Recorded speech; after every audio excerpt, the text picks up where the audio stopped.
నేను మా ఊరికి బయలుదేరిపోతుందని చెప్పి అక్కయ్య గారు బిర్యానీ చేయడం స్టార్ట్ చేశారు. బిర్యానీకి ఎన్ని రకాల సరుకులు కావాలి అన్ని రకాలు ఉన్నాయి ఇక్కడ. మసాలాలో కొత్తిమీర, మెంతికూర, వెజిటేబుల్స్, బీన్స్, అల్లం వెల్లుల్లి పేస్ట్, మన చికెన్. కుర్ర వయసులో ఉన్నప్పుడు మన గాంధీజీ రాసిన మై ఎక్స్పెరిమెంట్ విత్ ట్రూత్ అని బుక్ ఒక 10 పేజీలు చదివాను అప్పట్లో.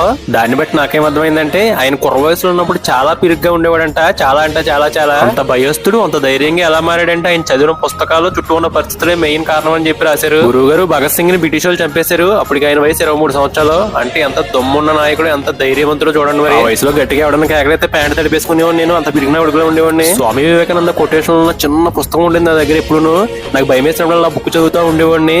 ఇవాళ రోజున కొద్దో గొప్ప ఏదో మాట్లాడుతున్నాం అంటే కొంచెం ధైర్యంగా ఉన్నామంటే అలాంటి పెద్ద పెద్దలు ఇచ్చిన ఆదర్శమే మనకి. ధైర్యంగా ముందుకెళ్దాం. మీ అందరికీ స్వతంత్ర దినోత్సవం శుభాకాంక్షలు. అక్కయ్య గారు చేసిన బిర్యానీ చాలా బాగుంది. ముక్కలు మాత్రం భలే మెత్త గుడికినాయి అనమాట. చికెన్ కర్రీని అలా బిర్యానీలో కలుపుకొని ఒక మంచి మెత్త ముక్క ఒకటి తీసుకుని ముద్దను ఒడ్లో పెట్టుకుంటే గురువు గారు ఎరగదీసిన బిర్యానీ. ఇంటికి వచ్చే వీడియో ఒకటి వస్తుంది. ఇంకొంటాం గురువు గారు, మళ్ళీ కలుద్దాం.